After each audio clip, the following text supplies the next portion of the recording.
4, 5. Oke, saya pikir cukup. Coba Ustazah, adakah yang membuka kepalan tangannya? Tidak ada. Sebentar, Ustazah mau tanya. Saya mau tanya, Ustazah Fatimah yang mengepakkan tangannya. Ini Ustazah bisa diambil.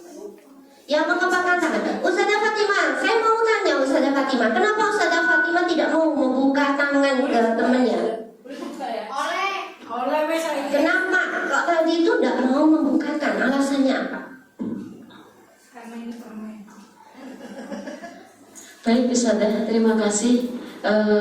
Karena ini adalah sesuatu yang privacy, sehingga saya tidak mau seseorang itu tahu privasi saya, entah itu susah ataupun senang, yang tidak harus dibagi ya Ustazah. Karena tidak semua orang itu suka kepada saya. Yang pertama, saya ingin menjaga hubungan kita tetap baik-baik tanpa terlalu mencampuri hal yang sangat privacy, begitu Ustazah. Oke, berarti punya badan bahwa itu adalah privasinya sendiri. Oke, terima kasih Ustazah Fatimah. Coba saya mau alasannya Ustazah Alita. Ya, tetap mengepalkan kan ya? Kenapa alasannya? Baik, tadi tangan saya mengepal, saya dirayu-rayu oleh Ustazah Dinda. Saya tidak membuka kepalan ini karena sama dengan Ustazah Fatimah, ini adalah privasi, dimana kalau yang namanya privasi apapun itu, yang namanya privasi itu harus bisa kita jaga. Setidaknya kalau memang itu adalah sesuatu yang berharga, yang tidak layak atau tidak bisa dibagikan dengan orang lain, tidak boleh dibagikan dengan orang lain, maka harus kita jaga dengan baik. Seperti itu, Ustazah. Terima kasih Ustazah Alita, berarti tetap kekeh ya mengatakan bahwa Ustazah itu adalah privasi saya, itu adalah hak saya, itu adalah kebebasan saya untuk menentukan saya berhak untuk membuka atau menutup kepala tangan saya. Itu namanya posisi kontrol. Jadi yang mengontrol untuk ustadz-ustadzah membuka atau menutup kepala itu siapa? Siapa ustadzah? Diri sendiri. Ya. Jadi kita tidak bisa mengontrol orang lain kalau orang lain itu tidak mau kita kontrol.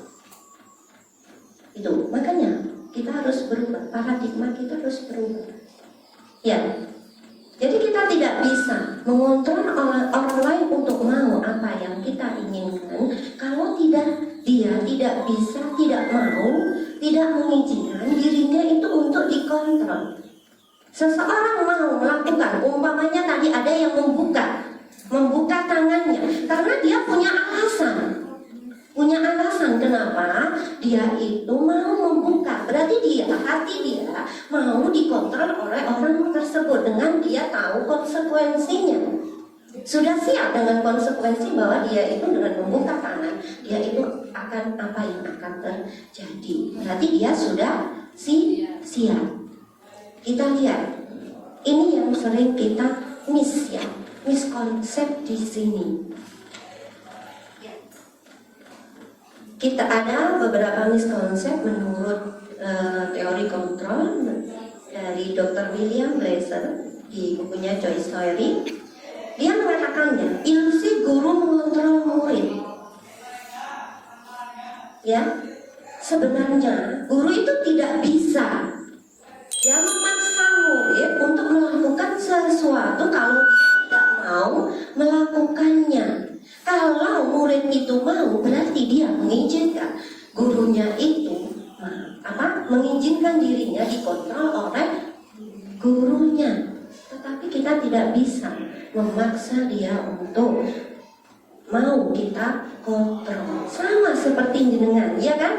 Nggak mau membuka tangannya karena aku nggak mau dikontrol dulu. Yang mengontrol aku ya aku sendiri. Sama seperti itu. Itu ya. Ini yang pertama. Yang kedua, ilusi semua penguatan positif efektif dan bermakna. Maksudnya di sini apa? Mungkin kita bisa membujuk anak-anak untuk mau mengikuti apa yang kita suruh, apa yang kita katakan. Tetapi lama-kelamaan mereka juga akan tersadar bahwa itu sebenarnya posisi dia itu dikontrol sama orang lain. Hanya dia menyadari dan dia suatu saat akan menolaknya. Itu ya. Anak-anak itu bisa suatu saat menolak meskipun mereka itu sudah mau kita kontrol. Tuh. Dan apa? Ya. Apa akibatnya kalau anak itu selalu dalam kontrolan guru ya? Dia itu akan menjadi anak yang tergantung pada guru. Tadi apa-apa kejari guru nih. Karena dia tidak bisa mengontrol dirinya sendiri. Dia sudah terbiasa dikontrol oleh gurunya. Jadi dia tidak punya pendirian sendiri. Apa kata gurunya? Orang guru nih, kalau tidak ada gurunya, dia itu akan ngambang, tidak punya apa yang harus dilakukan. Dia itu bingung. Karena dia sudah biasa dikontrol. Seperti itu. Ini yang kedua. Kemudian yang ketiga, ilusi ya, kritik dan membuat orang merasa bersalah dapat menguatkan karakter. Ini saya sendiri sering ya melakukan seperti ini. Jadi kita membuat orang lain, anak didik kita itu merasa bersalah. Ini sering sekali, ini kesalahan total sebenarnya. Kita sering membuat anak didik kita itu merasa bersalah. Contohnya bagaimana? Guru memberikan gambaran, cerita, memberikan gambaran tentang sebuah kejadian, kemudian membuat dia itu dari kejadian itu dia itu akhirnya merasa dia itu yang salah itu dia. Oh iya ya, dibanding saya ya yang garapnya ustazah nangis ya, berarti aku salah. Itu sebenarnya positif kontrol yang salah. Jadi membuat orang lain itu merasa bersalah. Loh ya. Kemudian karena apa? Akibatnya kalau dia itu selalu ya dia itu selalu ngempet ya. Dia itu oh ya aku salah yo, tibanya aku yang menyebabkan anak ini seperti ini ya. Aduh. Akhirnya dia itu nanti juga akan selamanya menyalahkan dirinya sendiri. Selamanya akan menganggap dirinya negatif. Berarti aku memang ini ya suka menyakiti ustazah ya, namanya seperti itu. Berarti aku orangnya suka menyakiti teman ya. Akhirnya dia terbawa sampai nanti. Itu. Ini sering, insya Allah saya juga sering melakukan seperti ini. Jadi membuat merasa anak didik itu salah. Ya. Kemudian ilusi yang keempat, ilusi yang menganggap ya, orang dewasa itu memiliki hak untuk memaksa. Karena kita sebagai seorang guru kan ya, bahwa kita itu bisa memaksa anak didik ya, memaksa murid. Karena kita merasa aku lo guru nih. Seperti itu sebenarnya miss, karena di sini kadang menimbulkan rasa tidak suka pada murid. Seperti itu. Ini dari paradigma yang harus, pemikiran yang harus kita buang, yang harus kita rubah. Seperti itu. Oke, selanjutnya kita akan coba memahami apa itu makna disiplin. Saya mau tanya di sini. Disiplin itu sebenarnya apa sih? Ustazah Dini, bisa? Disiplin itu sebenarnya apa sih? Disiplin itu mengerjakan sesuatu tepat waktu. Oke? Ada yang berpendapat lain? Tepat waktu. Biasanya disiplin itu berhubungan dengan apa? Tata tertib, betul. Disiplin itu selalu kita artikan bahwa disiplin itu selalu berhubungan dengan tata tertib, dengan peraturan. Coba kita lihat, sebenarnya disiplin itu apa sih? Ya, disiplin itu biasanya memang ya, katanya Ustazah Arinta, dihubungkan dengan tata tertib dan peraturan yang selalu ada kaitannya dengan konsekuensi dan hukuman. Ini juga miss sebenarnya. Ya, kita lihat di sini, sebenarnya disiplin itu apa sih? Disiplin adalah bagaimana cara, ya, cara kita mengontrol diri kita sendiri untuk menguasai diri, untuk memilih tindakan. Jadi bukan karena dia itu ada tata tertib. Itu disiplin. Itu ya. Jadi disiplin, bisa ada disiplin positif di sini itu seperti itu. Ini. Jadi di sini atau bisa dikatakan disiplin itu bisa bertanggung jawab. Jadi murid itu bisa bertanggung jawab dengan apa yang dilakukan berdasarkan tindakan mereka dan nilai-nilai kebajikan. Ya, nilai-nilai kebajikan secara universal dan tumbuh dari diri sendiri. Seperti itu. Jadi disiplin itu sebenarnya seharusnya datang dari diri sendiri tanpa adanya tata tertib, peraturan, konsekuensi atau hukuman. Seperti itu. Dan ini disiplin positif kalau tidak dibiasakan, memang ini nanti menjadi tantangan terberat ya dalam mewujudkan budaya positif. Karena kita harus menciptakan budaya positif di sekolah. Jadi di sini sebagai seorang guru kita kita harus memulainya dari diri sendiri untuk berdisiplin positif. Kemudian kita harus nanti menuntun anak untuk melakukan hal-hal yang baik. Jadi memberi kesempatan kepada mereka ya untuk mengembangkan dirinya sendiri menurut kodratnya. Jadi di situ nanti dengan kebiasaan baik nanti akan muncullah dia itu akan bisa mengontrol diri.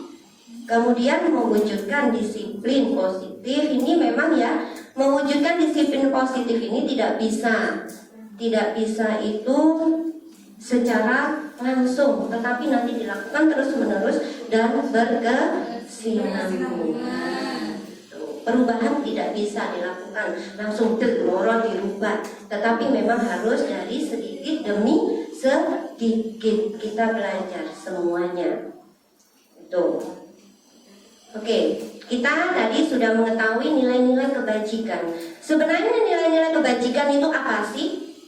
Yang termasuk nilai-nilai kebajikan yaitu toleransi, rasa hormat, integritas, mandiri, menghargai, antusias, empati, keingintahuan, kreativitas, kerjasama, percaya diri, dan komitmen. Itu nilai-nilai kebajikan yang memang harus ditumbuhkan di semua siswa. Jadi di sini nilai kebajikan itu bisa dikatakan apa? Fondasi ya, fondasi kita berperilaku itu nilai-nilai kebajikan, ya. Jadi karena nilai kebajikan itu merupakan suatu sifat yang positif untuk mencapai tujuan yang mulia, jadi nilai kebajikan yang ini dicapai adalah kalau kita sekarang itu profil pelajar Pancasila. Jadi hubungannya, kenapa kok sekarang ditujukan kita harus ke profil pelajar Pancasila? Karena ya ini kita akan mendidik anak atau membuat anak itu mempunyai nilai-nilai kebajikan. Tuh. Ini, insya Allah kita sudah mengetahui ya, ada 5 dimensi di profil pelajar Pancasila. Apa saja? Yuk kita sebutkan. 1, beriman, bertakwa kepada Tuhan Yang Maha Esa, berakhlakul karimah, kemudian gotong royong, mandiri, kreatif, bernalar kritis, dan kreatif. Itu. Jadi itulah ya hubungannya. Kenapa kok sekarang kita harus mencanangkan profil pelajar Pancasila? Sekarang kita lanjut ke teori motivasi. Ini berhubungan dengan yang ada istilah hukuman, penghargaan, dan restitusi. Ini menurut Diana Gosen dalam bukunya ya, Bentrok Suring apa ini School Discipline menyatakan ada tiga motivasi perilaku manusia ya, alamiah ya. 3 motivasi perilaku manusia. Yang pertama, ini biasanya disebut hukuman, ya. Ini mereka itu dimotivasi karena untuk menghindari masalah, untuk menghindari ketidaknyamanan atau hukuman. Jadi makanya dia termotivasi karena ada hukuman. Jadi di sini disebut dari motivasi eksternal, bukan dari internal. Ini. Jadi karena ini ada hukumannya. Jadi dia itu nanti begini, apa yang akan terjadi ya apabila aku tidak melakukan ini, apabila aku tidak mematuhi peraturan, apa ya yang akan terjadi? Waduh, aku nanti pasti disuruh nyuci, bersih-bersih kamar mandi, disuruh apa gitu ya. Waduh, lebih baik gak cari amannya, akhirnya dia termotivasi. Tapi termotivasi mengikuti peraturan hanya karena dia tidak mau mencari masalah karena ada hukuman. Kemudian ada di sini yang namanya motivasi penghargaan. Di sini untuk mendapatkan imbalan, untuk mendapatkan apa namanya di sini pengakuan, untuk mendapatkan dia itu di sini biar orang lain itu bisa melihat bahwa dia itu hebat. Kamu di sini apa yang akan saya dapatkan apabila saya melakukannya di situ. Jadi di sini selalu dia istilahnya pamrih, nggak mau ya, wong nggak ono hadiah nih, nggak dikasih coklat. Akhirnya seperti itu ya. Ini tetap motivasi eksternal. Kemudian yang ketiga, ini ada motivasi restitusi namanya, yaitu motivasi hanya untuk menghargai dirinya sendiri. Motivasi untuk menghargai dirinya sendiri. Apa maksudnya? Untuk menghargai di sini dia itu mempunyai gini, pertanyaan di dalam dirinya. Saya akan menjadi orang yang seperti apa nanti kalau saya itu melanggar peraturan? Saya akan menjadi orang apa ya nanti kalau saya itu selalu terlambat? Seperti itu. Ini merupakan motivasi internal. Oke. Coba di sini pengaruh penghargaannya. Maaf. Pengaruh penghargaan. Penghargaan itu efektif kalau dilakukan ya. Kalau kita itu punya tujuan menginginkan seseorang itu melakukan sesuatu yang kita inginkan dalam jangka pendek. Maksudnya apa? Kalau kita umpamanya ya terus nanti selalu saja memberikan penghargaan, memberikan hadiah berkali-kali, itu nanti pengaruhnya juga tidak baik. Karena apa? Nanti akan tergantung dengan penghargaan itu sendiri. Jadi motivasi dari diri sendiri yang awalnya itu memang motivasi dari diri sendiri, nantinya akhirnya akan pudar seperti itu. Ya. Kemudian kita bisa lihat ya, jika kita mendapatkan penghargaan untuk melakukan sesuatu yang baik, maka selain kita senantiasa berharap penghargaan, maka kita tidak akan menyadari. Jadi kalau kita selalu gini, maksudnya ini ya, kalau kita selalu melakukan sesuatu itu dengan ingin mendapatkan penghargaan, kita itu tidak akan merasakan bahwa kita itu berbuat baik. Ya, biasa aja. Kita melakukan kebaikan itu kayaknya nggak ada apa-apanya, nggak ada pengaruhnya ke kita, karena kita itu berpikir dapat imbalan. Kalau disesuaikan dengan yang ada di ajaran Islam, berarti itu jenis ikhlas. Ya, hanya ingin sesuatu yang lain. Modus ya, betul. Oke, bisa dikatakan penghargaan itu merusak hubungan. Apa maksudnya? Apa maksudnya di sini? Momennya seorang guru yang selalu memberikan penghargaan, hadiah kepada muridnya, bisa kemungkinan murid ini termotivasi hanya ingin menyenangkan gurunya. Guruku senang. Kemudian terkadang itu menimbulkan iri temannya yang tidak mendapatkan hadiah ini, insya Allah secara otomatis nanti hadiah dong, apa? Akhirnya malah yang lainnya itu tidak termotivasi. Yang lainnya itu tidak merasa termotivasi. Karena mungkin kita memang nih, yang pintar ya itu saja ya. Kita selalu memberi hadiah. Yang akhirnya kok orang panjangnya yang mengani Mas Handi panjangnya yang pintar. Ya wes, tapi tidak membuat temennya yang lain itu termotivasi, malah mundur. Kadang seperti itu. Oke. Penghargaan mengurangi ketepatan, kualitas dan kreativitas. Kadang kalau kita sudah diberi penghargaan itu kadang kita, ya wis, puas dengan dirinya. Sudah mendapatkan penghargaan, ngapain lagi? Ya wis. Nggak perlu kita meningkatkan diri. Aku sudah bagus. Nah, itu nanti bisa mengurangi kualitas diri. Kemudian bisa dikatakan penghargaan itu menghukum. Apa maksudnya? Penghargaan itu menghukum. Contohnya seperti ini.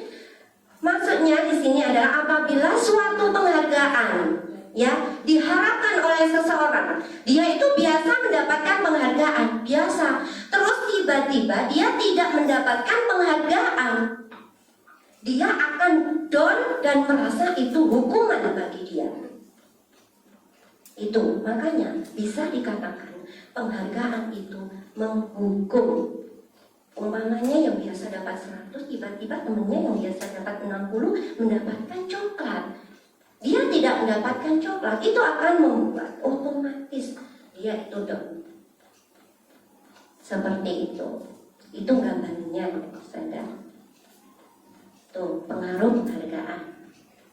Kemudian kita lanjutkan ke teori motivasi juga. Ini istilahnya hukuman, konsekuensi, dan restitusi. Kita akan melihat, kita akan bisa mengetahui bedanya antara hukuman dengan konsekuensi itu apa. Bisa dilihat di situ. Hukuman itu yang bagaimana, konsekuensi itu yang bagaimana. Jadi kita bisa memilah, oh ini termasuk hukuman, oh ini termasuk konsekuensi, bukan hukuman. Ini ya, awalnya saya juga bingung, apa maksudnya hukuman dan apa itu maksudnya konsekuensi. Tapi setelah saya tuh sering mengerjakan soal, oh ini tuh bedanya antara hukuman dan konsekuensi. Banyak sekali soal yang harus saya otomatis dijawab gitu ya. Tuh. Jadi hukuman, ciri-cirinya ya, hukuman itu bersifat tidak terencana. Umpamanya ada anak terlambat, moro-moro terlambat, ya. Langsung, udah lari kamu di lapangan 10 kali. Itu adalah sebuah hukuman.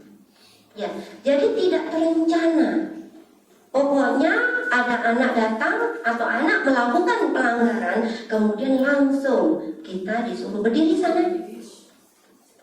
Sudah, kamu langsung berdiri di pojok, tunggu sampai jam selesai. Seperti itu hukuman. Ya, jadi di sini tidak anak-anak murid-murid itu tidak tahu, kemudian dia itu tidak dilibatkan. Maksudnya dilibatkan tidak ditanya kenapa dia pamannya terlambat masuk, kenapa kamu kok terlambat masuk, tidak ngomong-ngomong, tiba-tiba dia itu sudah berdiri di sana. Seperti itu. Kemudian hukuman bersifat satu arah, biasanya kan satu arah ya. Kita menyuruh anak-anak melakukan, itu hukuman. Kemudian suatu hukuman itu tanpa melalui suatu kesepakatan atau mengarah dari pihak guru, baik sebelum atau sesudahnya. Hukuman yang diberikan bisa berupa fisik ya, fisik, dan hukuman verbal. Hukuman verbal itu dengan kata-kata.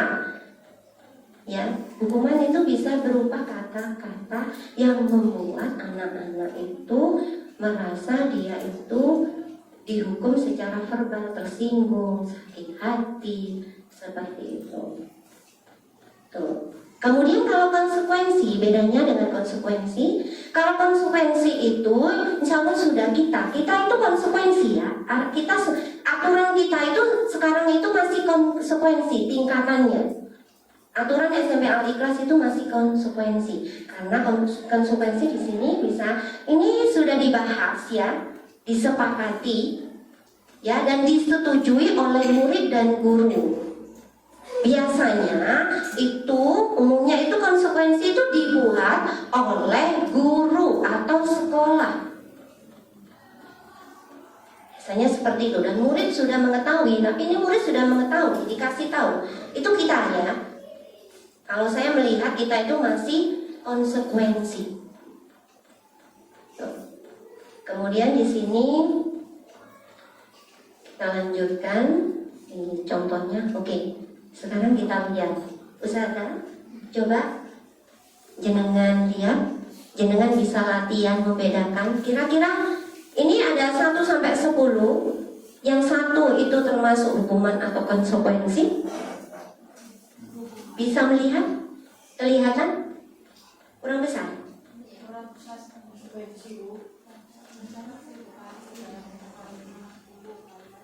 Kalau bentuknya gini aku kok tidak bisa membesarkan.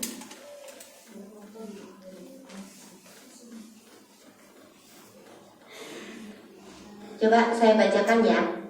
Mencatat 100 kali di dalam buku dengan kalimat saya tidak akan terlambat lagi karena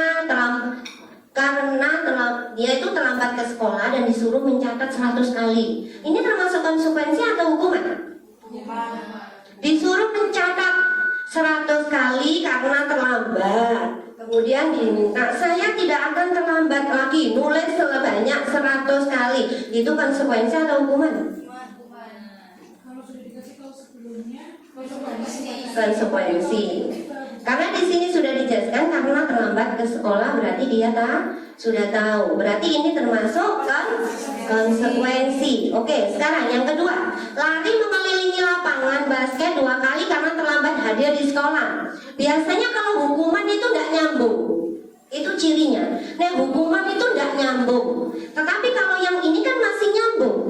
Yang nomor 1 itu masih nyambung. Saya tidak akan terlambat. Nah, masih nyambung dengan dia pelanggarannya ya. Dia itu tidak terlambat. Itu masih nyambung ngonek. Tetapi kalau di sini ini lari melilit lapangan padahal dia itu terlambat hadir ke sekolah jadi kon lari itu termasuk hukuman. Karena tidak nyambung, tidak komit. Biasanya hukuman itu sesuai dengan yang dilakukan. Hukuman ini konsekuensi ya, dan itu sudah diketahui. Itu cirinya. Membersihkan coretan yang dibuat di meja tulis. Konsekuensi sudah jelas ya. Murid diminta untuk push up ya 15 kali karena tidak menggunakan masker ke sekolah. Tidak nyambung loh, hukuman. Kemudian menggantikan kertas tugas teman yang telah dicoret. Konsekuensi. Mudah sekali sebenarnya, kita sudah tahu.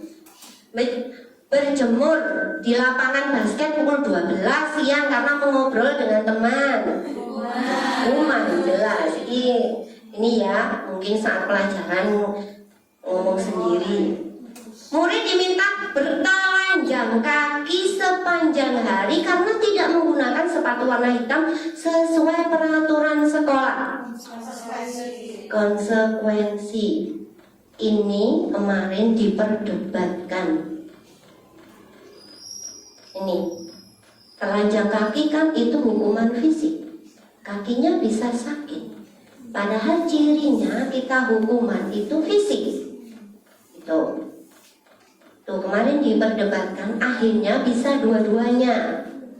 Bisa hukuman, bisa konsekuensi. Seperti itu.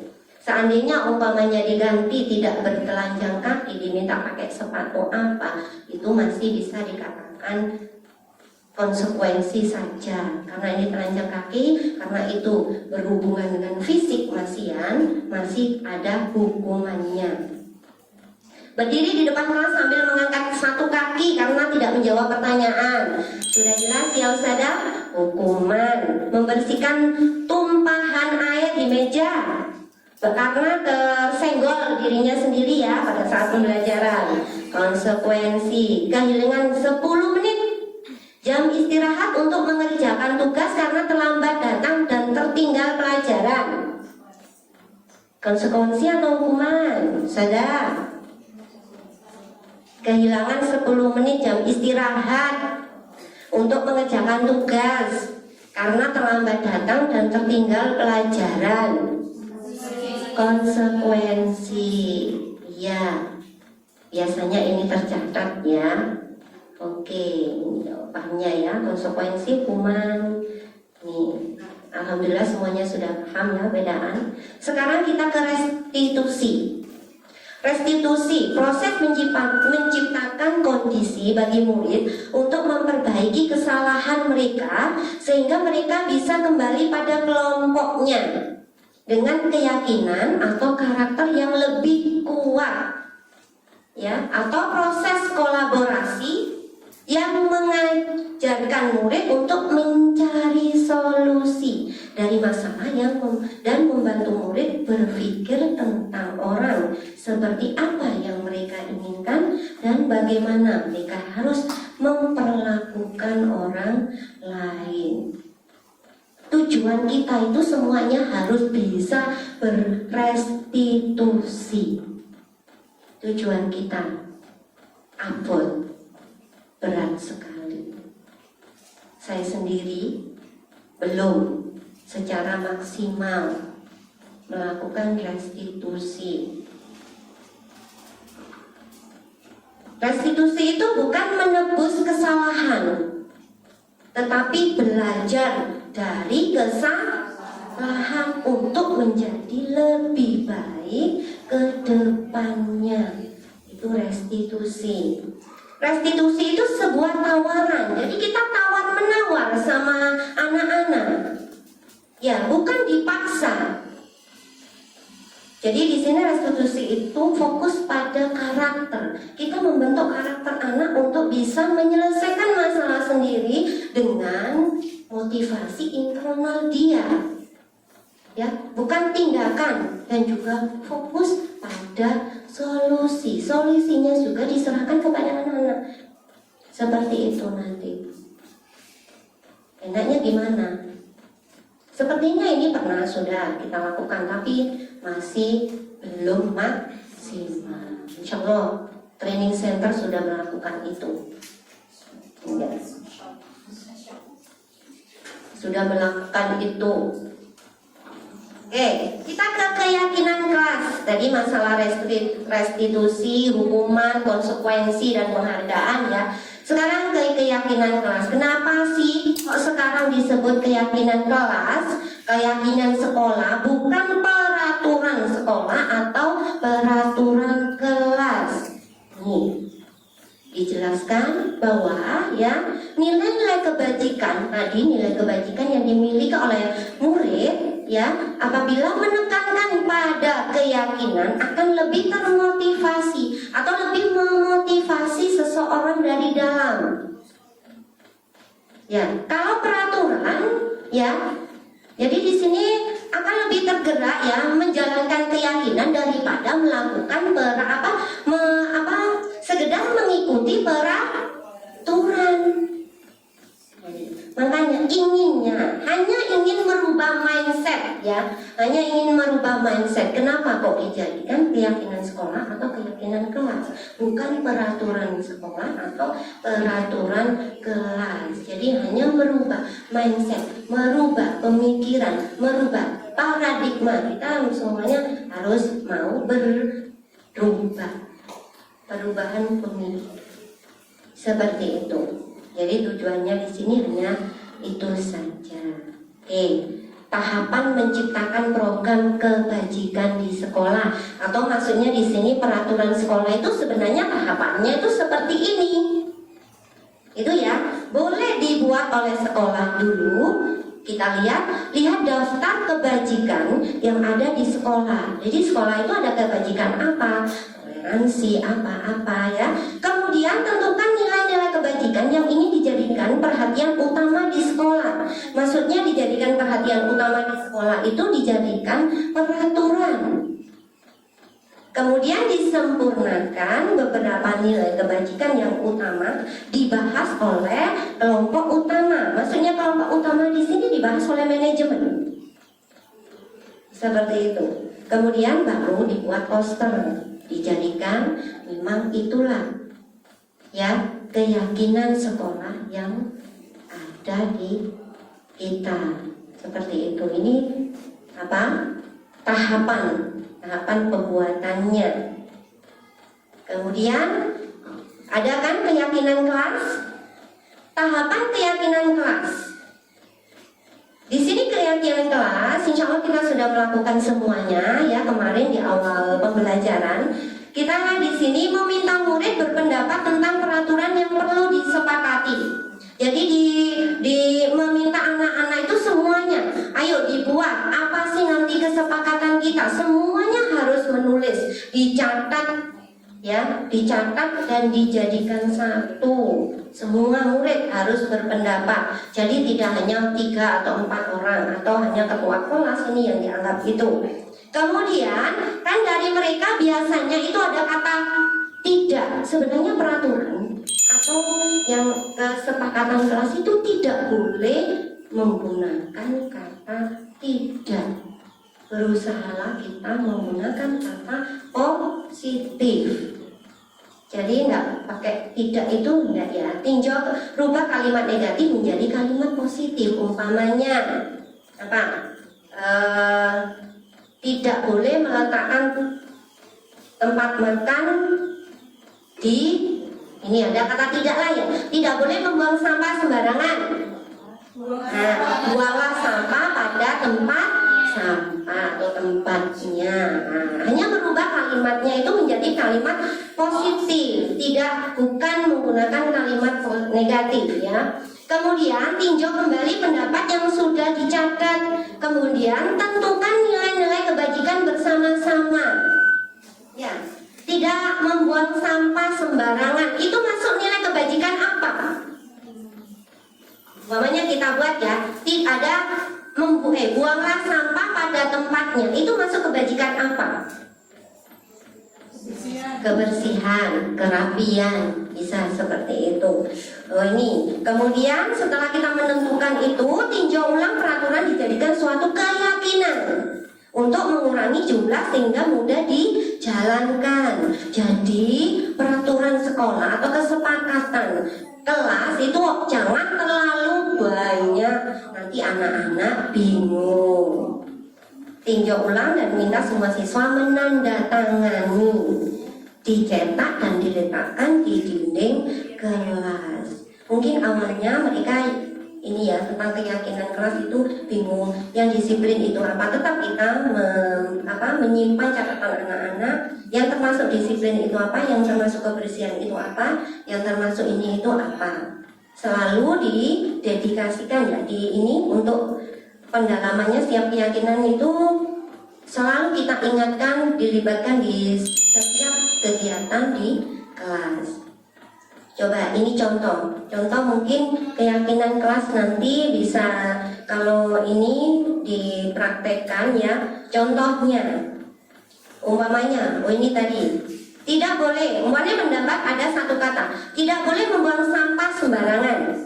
Nah, menjadi buanglah sampah pada tempat sampah. Nah, ini termasuk keyakinan apa? Kebersihan dan kerapian. Jadi seperti itu. Kemudian tidak boleh main bola di kelas. Berarti ini nanti bahasa positifnya apa? Nah, main bola di lapangan. Ya, umpamanya tidak boleh lari-lari di dalam kelas. Tidak boleh lari-lari di dalam kelas. Silakan di dalam kelas. Tenang di dalam kelas. Terserah itu bahasa, terserah kita bisa menggunakan bahasa apapun. Yang penting bisa diterima anak-anak. Seperti itu. Kemudian ini tidak boleh main. Pokoknya di sini ya, mainlah bola di lapangan. Itu termasuk. Jadi keyakinan apa nanti? Jadi apa ini? Apa yuk? Disiplin? Jadi apa ini? Komitmen ya. Iya. Jadi komitmen. Oke. Kita lanjutkan sekarang ke kebutuhan dasar manusia. Sebenarnya kita harus tahu ya, kebutuhan anak itu sebenarnya apa sih? Kita lihat, kebutuhan dasar manusia itu satu, kebutuhan untuk bertahan hidup, survival, kebutuhan kesehatan, rumah, makanan, biologis, dan merasa aman. Kebutuhan kasih sayang dan untuk diterima, love, belonging ya. Keinginan untuk tetap bisa berhubungan dengan orang lain, orang tua, teman, dan kelompoknya. Jadi di sini bisa dengan cara menciptakan kesempatan untuk berkolaborasi dengan teman sehingga memiliki ikatan emosi yang satu dengan yang lainnya. Kebutuhan untuk kebebasan, menentukan pilihan atau freedom. Kebutuhan akan kesenangan, kebutuhan akan penguasaan power. Dari kadang kita melihat ya, anak-anak kita itu ya, semua orang itu pasti ya berusaha untuk memenuhi kebutuhannya, bagaimanapun caranya. Kalau dari 5 kebutuhan ini ada salah satu saja tidak terpenuhi, mesti anak itu ngesrok, mesti sudah di kelas itu, oh no, ayo. Dia itu mesti ya melakukan sesuatu yang aneh-aneh karena ada salah satu dari 5 kebutuhan itu tidak terpenuhi. Jadi mereka itu akan mendapatkannya dengan cara negatif. Seorang murid yang tidak begitu berhasil secara akademik, mungkin kebutuhannya akan kekuasaan tidak terpenuhi. Ini contohnya ya di sekolah. Oleh karena itu mungkin dia akan mencoba untuk memenuhi kebutuhan kekuasaannya dengan mencoba mengatur orang lain. Jadi anak yang suka mengatur, sok kuasa, itu biasanya dia itu tidak diakui bahwa dia itu kompeten, dia itu punya skill yang bagus, tapi tidak ada yang tahu. Tetapi ini dia itu ingin pengakuan seperti itu ya.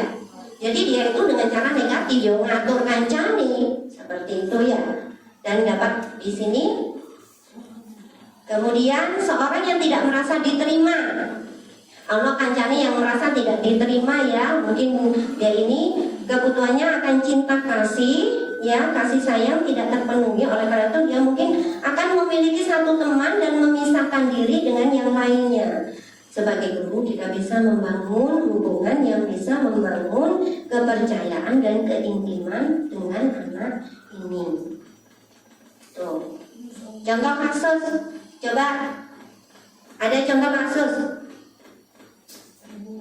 Bimo di sini. Ini berarti dia kebutuhan apa yang tidak terpenuhi di Bimo ini? Bimo itu seorang anak TKB, selalu lari terus menuju jalan raya depan sekolah yang ramai dan dengan kendaraan. Tingkahnya membuat guru Bu Ani bingung dan seringkali mengejarnya ya. Ada beberapa kemudian jawaban ya. Kemudian ditanya sama Bu Ani gini, Bimo, kenapa kamu kok lari-lari terus? Aku senang main kejar-kejaran dengan ibu guru, seru. Berarti dia kebutuhan apa? Perhatian, kasih sayang. Ya, benar? Butuh perhatian, seru. Aku dijak kejar-kejaran. Apa? Senang dia. Aku senang main kejar-kejaran sama bu guru. Berarti apa yang dia butuhkan? Ada berapa tadi? Nah, kesenangan. Mungkin dia di rumah tidak pernah diajak klien, dia ayah ibunya, dan diajak senang-senang. Jadi dia merasa senang dengan lari-lari. Dia tuh merasa senang dengan lari-lari, dikejar bu gurunya. Karena di rumahnya dia tidak dapat. Dia tidak pernah lari-lari sama ibunya. Seperti itu. Jadi dia itu merasa ya senang, kesenangan. Dia butuh kesenangan. Dia butuh senang, dia butuh gembira. Itu. Yang kedua, kasus yang kedua. Tahun ini Dimas genap berusia 17 tahun. Ia senang sekali ketika ayahnya mulai mengajarkan cara menyetir mobil. Kebutuhan apa? Terus dia ini ya, dia bisa menyetir mobil dengan baik dan lancar. Ketika ibunya bertanya pada ini ya, pada Dimas, apa yang membuat dia ingin menyetir mobil? Menyetir mobil itu seru, hampir sama dengan yang atas jawabannya. Tapi di sini dia itu kebutuhan apa yang ini? Yang ingin dia penuhi itu kebutuhan apa?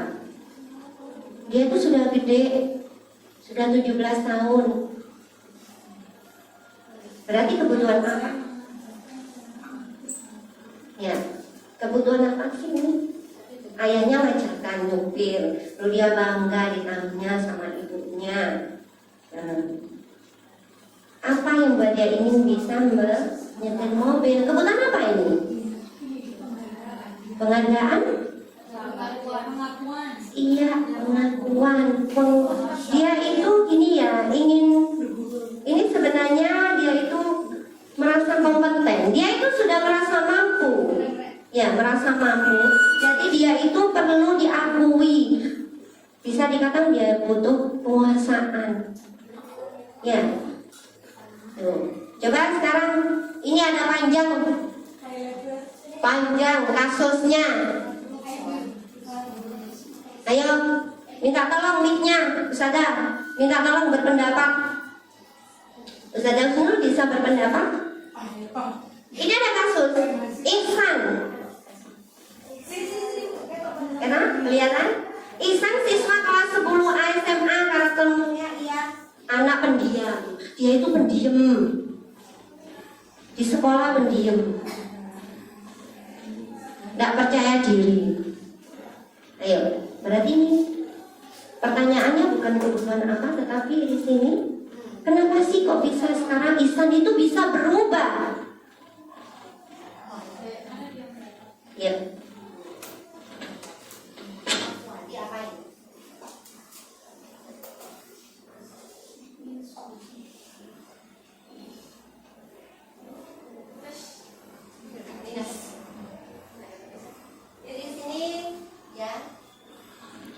Dia itu pendiam.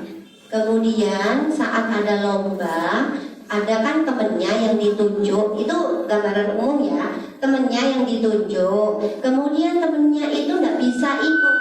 Ya kan di sini ya. Tidak bisa ikut. Karena apa di sini Adit ya? Kemudian akhirnya para guru itu menyuruh Ihsan yang ikut menggantikan Adit. Setelah itu ternyata dia menjadi juara debat bahasa Inggris, menjadi juara. Dan akhirnya ada perubahan di dalam Ihsan. Dia itu akhirnya menjadi anak yang rajin, ya, mengikuti apa saja dia. Ia menjadi percaya diri, tidak pemalu dan pendiam lagi. Ayo, berarti kenapa kok terjadi perubahan seperti itu? Ya, kenapa? Cari. Kenapa? Karena dia ini mungkin ya sudah, karena dia mungkin bisa menemukan ini loh sudah apa passion dia dari orang yang halus mungkin dia berusaha diberi kepercayaan, ternyata setelah diberi kepercayaan dia berhasil menang. Jadi biasanya hal itu sudah diberi makan, diberi makan. jadi di sini dia itu ya ini diakui kompetennya, dapat pengakuan. Dia itu sebenarnya pinter, tetapi jadi diem, jadi tidak percaya diri karena selalu temennya saja yang ditunjuk. Dia tidak pernah ditunjuk. Akhirnya dia diam saja. Setelah dia dapat pengakuan bahwa dia itu punya kompeten, dia punya passion yang hebat, akhirnya dia itu jadi berubah menjadi lebih baik, tidak pendiam lagi, menjadi ketua bahkan seperti itu. Tuh ya. Oke, sekarang kita lanjutkan restitusi. Tadi sudah kita ya berbicara tentang restitusi. Restitusi itu apa tadi? Ya, proses menciptakan kondisi untuk memperbaiki kesalahannya. Kita semuanya ya diminta nanti sebagai seorang guru, kita itu sebagai bisa berlaku ini restitusi. Jadi ada 5 posisi kontrol di sini restitusi ya. Sebenarnya restitusi itu ada 5 posisi kontrol yang memang harus ada beberapa dihindari. Ya, pertama posisi guru sebagai penghukum. Tadi dikatakan ya, seorang penghukum itu yang bagaimana? biasanya menggunakan patuhi aturan saya atau awas kamu. Itu ya, biasanya orang hukum itu seperti itu. Awas kamu ya, kamu lagi, gitu ya. Selalu, pasti selalu, dan tetap selalu kamu. Nah itu kalimat yang sering ini. Terlambat lagi, itu ya, pasti terlambat lagi. Kapan bisa datang tepat waktu ya? Seperti itu. Itu posisi penghukum. Yang sering kalimat yang sering digunakan itu seperti itu. Kemudian posisi guru sebagai pembuat merasa bersalah. Tadi ya, membuat merasa bersalah. Ini tidak dianjurkan. Bahkan seharusnya ini posisi motivasi gagal ini ya. Penghukum sama membuat orang lain merasa bersalah itu adalah posisi motivasi, dikatakan motivasi yang gagal. Ya. Biasanya kalau kita posisinya sebagai yang pembuat merasa, guru sebagai pembuat merasa bersalah, itu lebih lembut.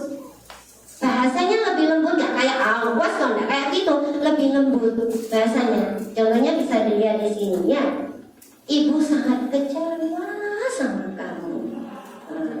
Lembut, alon. Ustazah kecewa sekali sama kamu.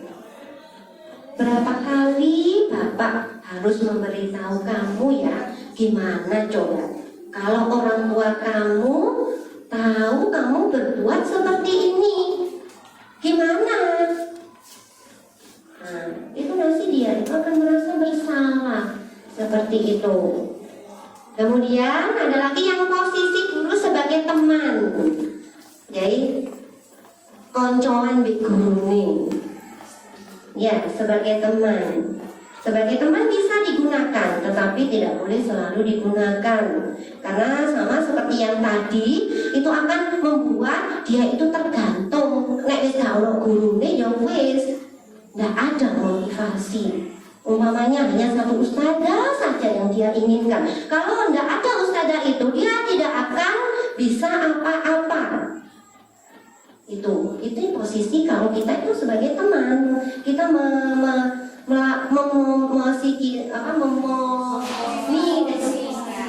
memposisikan kita itu sebagai teman. Itu ya. Bahasa yang sering digunakan, ayo demi Bapak, ayo demi ustazah dong, jangan begitu. Ya, demi ustazah, minta tolong. Itu biasanya dipakai itu sebagai teman. Jadi ya. Terus posisi guru sebagai pemantau. Pemantau itu biasanya ini sesuai dengan konsekuensi.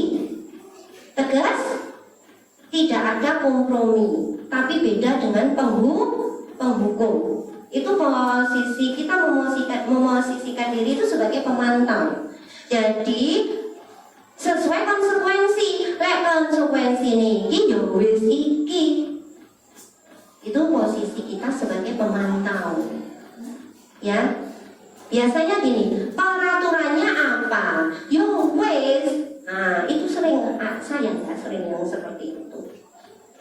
Tapi posisi pemantau ini lebih bagus dari teman. Jadi itu levelnya ya tadi. Pertama yang dianggap posisi gagal ya. Posisi gagal itu yang merasa bersalah sama penghukum.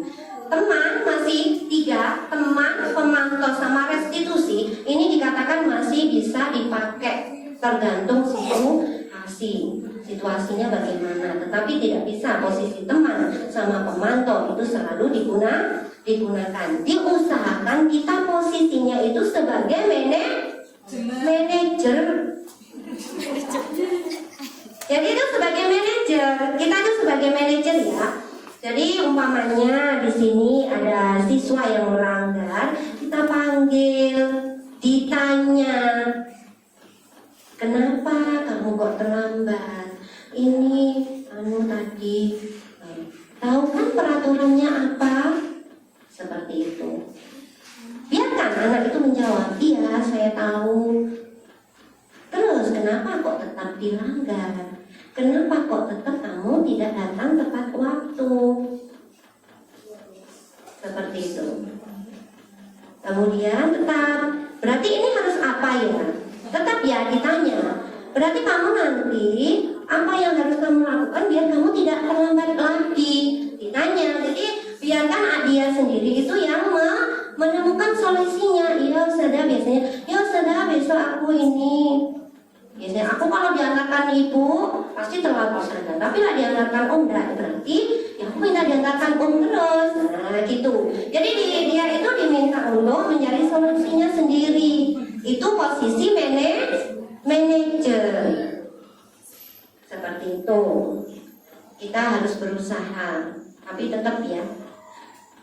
Ini segitiga restitusi. Ini tahapan. Tahapan ya.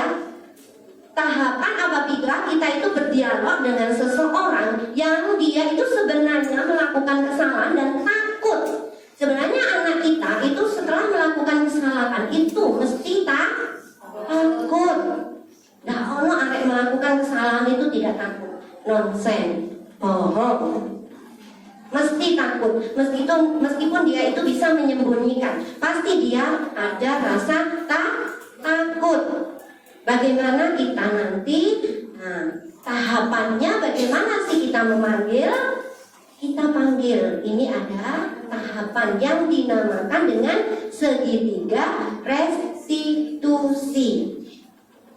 Ya, umpamanya kita tahu ada yang terlambat, kita tahu ada yang melanggar, kita tahu ada laporan dari ustadz-ustadzah yang lain. Ini tadi gini, kita panggil, kita ajak ngomong. Yang pertama kita lakukan tidak langsung menyalahkan. Kita menstabilkan identitas. Apa sih menstabilkan identitas? Kita biasanya bertanya dulu. Kalimat yang sering dilakukan itu seperti ini. Ada gini, tadi kenapa? Ustazah tadi mendapat laporan ya dari ustadz bahwa kamu begini. Nah, kita tanya dulu. Iya, biasanya jawab ya. Terus, kamu lagi kita pakai gini. Umumnya dia ngaku ya, iya tadi ini saya salah ustazah. Oke, enggak apa-apa. Semua orang pasti melakukan kesalahan. Semua orang pernah juga melakukan itu. Kita itu menstabilkan emosinya. Sebenarnya dia takut kan, tetapi dengan menstabilkan emosinya, menstabilkan dia aku diceluk sama ustazah Arinta. Waduh, biasanya kan seperti itu. Ustazah Arinta langsung menstabilkan emosinya. Ya, distabilkan dulu. Dia tidak boleh, makanya kita tidak boleh langsung menganggap dia itu bersalah. Stabilkan. Oke wes, atau langsung gini. Udah, ustazah tidak peduli sudah yang kamu lakukan tadi. Sekarang yang penting, nah seperti itu. Jadi distabilkan dulu. Jadi dianggap yang salah tadi sudah, yang lalu biarlah berlalu. Maksudnya seperti itu. Sekarang ustazah mau tanya, baru di sini validasi kesalahan. Validasi kesalahan itu apa? Nah, ditanya alasannya. Oke wes, sudah yang tadi kamu sadar salah, ustazah menganggap itu tidak ada masalah. Sekarang kenapa sih kamu melakukan itu? Tahu nggak itu kalau salah? Nah, seperti itu.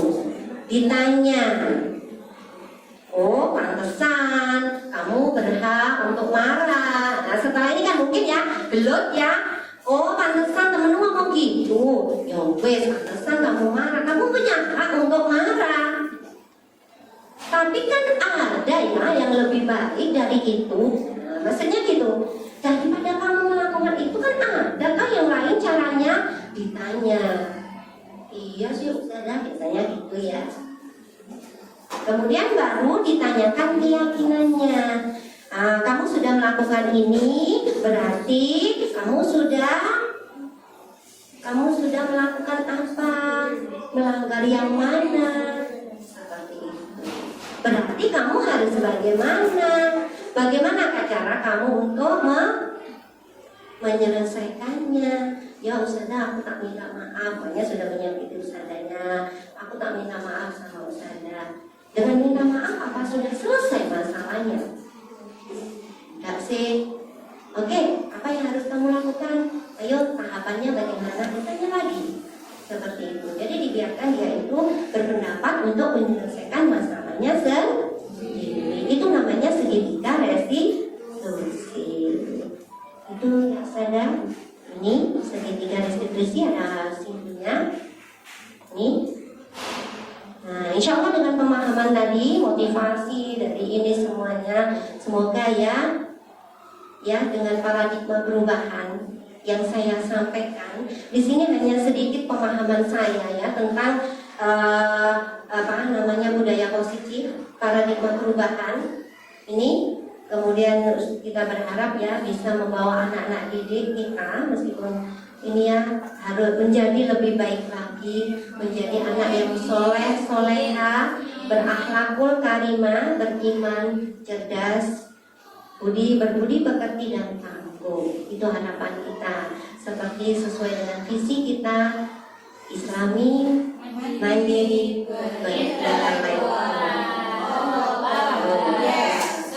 Oke, selain konsep yang telah disampaikan, tetap ya Ustazah, butuh kerjasama, terjalin komunikasi antara kita semua untuk ya berkolaborasi semuanya bisa mencapai tujuan yang ingin ya sesuai dengan visi kita. Jadi kita semuanya harus berkolaborasi. Semuanya tidak bisa secara merubah, moro-moro dirubah, tetapi tetap setara, bertahap dan berkesinambungan. Dengan terbentuknya hubungan baik akan mempermudah berjalannya kebiasaan yang baik. Semuanya sudah kita lakukan, ya, insya Allah kita akan mencapainya. Terima kasih Ustazah. Itu tadi sedikit pemahaman tentang budi pekerti dari ini ya, budaya positif dari saya. Assalamualaikum warahmatullahi wabarakatuh. Waalaikumsalam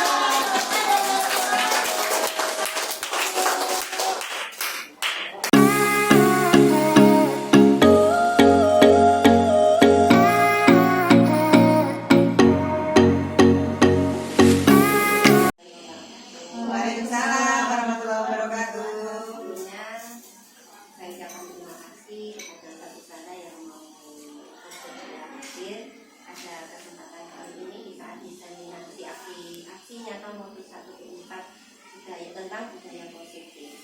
Maaf, memang saya mengambil waktu sebentar saat tidak ada kegiatan untuk menyampaikan ini budaya positif yang akan nanti kita gunakan di SMP Al-Ikhlas Lumajang yang sebenarnya sudah kita pakai. Suasana positif begitu berperan ya dalam terciptanya lingkungan positif. Kalau kita dilatih melakukan hal-hal yang baik secara terus-menerus, nantinya otomatis akan menjadi kebiasaan yang baik. Dari kebiasaan yang baik itu nanti akan menjadi budaya yang baik. Jadi anak-anak bisa dengan mereka sudah berbudaya, mereka itu akan melakukannya tanpa disuruh atau tanpa paksaan karena sudah membudaya. Kemudian sehingga siapapun ya akan setelah melakukan kebudayaan baik itu akan terciptalah suasana positif. Di dalam suasana positif itu pasti nanti secara otomatis akan tercipta lingkungan yang positif juga. Itu sebenarnya di sini kenapa kita harus melaksanakan budaya positif kepada anak didik kita. Kita sudah melaksanakan budaya positif. Alhamdulillah di SMP Al-Ikhlas itu dari pagi sampai anak-anak mau pulang ke rumah ini kita sudah melakukannya. Seperti contohnya kita membiasakan menyambut anak-anak di depan dengan mereka nanti akan disapa dengan senyum, akan diminta untuk kita itu saling tegur sapa, kemudian anak-anak akan memberikan salam kepada ustadz-ustadzah. Ini merupakan salah satu dari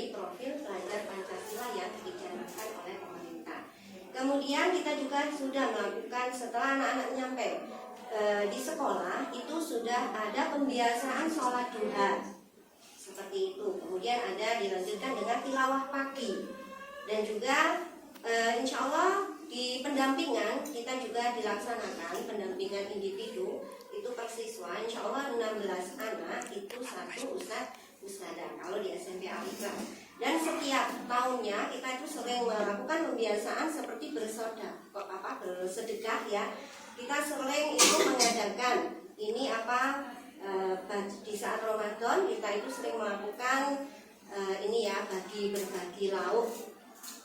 Kemudian juga insya Allah nanti kita akan melaksanakan di saat 1 Muharram ya, atau kita di saat melaksanakan hari tahun baru Islam itu biasanya kami itu melakukan berbagi sembako yang memang ini melibatkan anak-anak untuk melatih budaya positif yang ada di sekolah.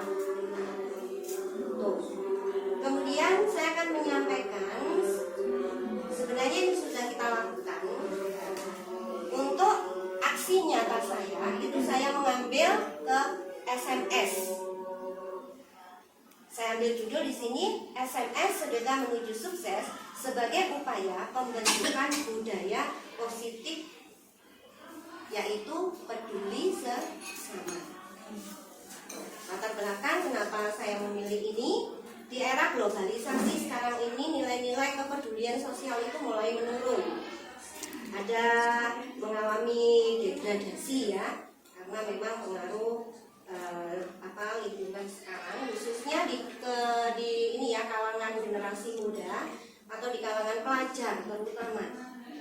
Banyak dari mereka itu yang bersikap acuh tak acuh, bingung atau fokus pada targetnya. Jadi tidak peduli dengan lingkungannya, tidak peduli dengan kehidupan orang lain yang mereka itu menganggap semuanya sama dan tidak. Sebenarnya banyak orang yang itu merasa ini ya kekurangan atau apapun, mereka itu tidak peduli dengan itu. Kemudian di sini krisis karakter yang terjadi itu berakar pada menipisnya empati.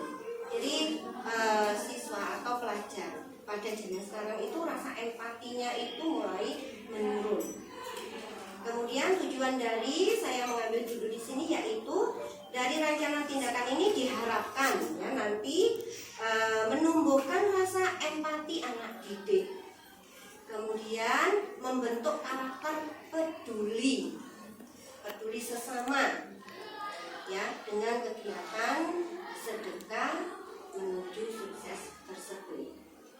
Tolak ukurnya tumbuhnya rasa empati anak didik terhadap sesama, terciptanya budaya positif di lingkungan SMP Al-Ikhlas Lumajang.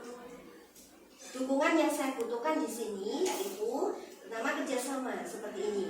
Saya mohon kerjasamanya ustadzah untuk mendukung kegiatan SMS ini. Ya, kemudian sebenarnya bukan ustadzah saja, tetap semuanya dan juga ini dukungan dari orang tua juga atau wali murid.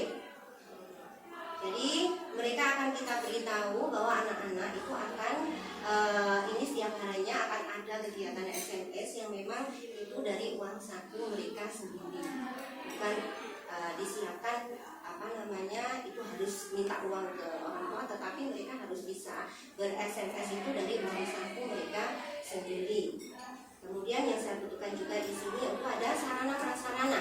Sarana prasarananya mungkin nanti sekolah menyiapkan atau tempat amal seperti apa, tempat untuk mengumpulkan koin anak-anak yang memang untuk dikumpulkan. Kemudian di sini masih tindakan yang akan saya lakukan di sini sudah ya. Ini hari ini saya berkoordinasi dengan kepala sekolah, ustadzah dan juga semua warga sekolah yang lain akan ada sosialisasi seperti ini. Kemudian berkoordinasi dengan orang tua yang tadi mungkin ya sudah, insya Allah sudah ada pertemuan orang tua. Kemudian nanti ada sama anak-anak itu membuat kesepakatan kelas.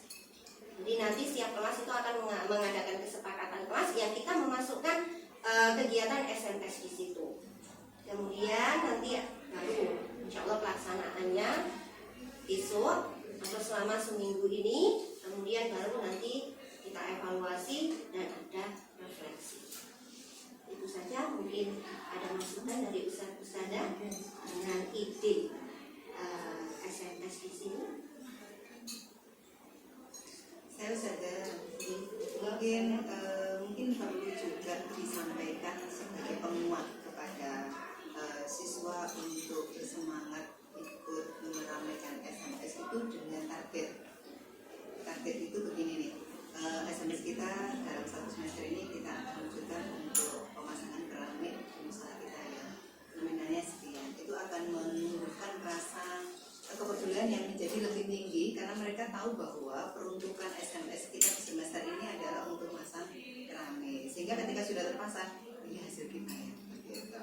Sehingga mungkin siapa tahu yang demikian ini malah semakin membuat mereka terpadu, bukan hanya 500 maupun 1000, tapi bisa jadi untuk anak-anak tertentu dengan izin Allah, aku nggak jajan deh, gitu. Saya sedekahkan semua karena ini menjadi jariah, gitu. Karena aku sudah sarapan dan seterusnya. Terima kasih Sada, idenya keren. Terima kasih Ustazah Karim. Tadi berarti kita menjelaskan tujuannya ya kan. Nah, sebenarnya nanti SMS itu untuk apa sih? Yang mereka itu tahu, oh ini, jadi itu bisa memotivasi untuk mereka itu lebih, oh ya sudah kasihkan semua. Ya sudah aku jajannya sekali saja seperti itu. Ustazah mungkin ada ini masukan yang lain dari ini aksi nyata yang akan saya lakukan. Oke, terima kasih kalau seperti itu. Tadi sosialisasi atau ini ya penyampaian tentang aksi nyata yang nanti dilakukan untuk membiasakan anak berbudaya positif. Terima kasih kehadirannya. Assalamualaikum warahmatullahi wabarakatuh.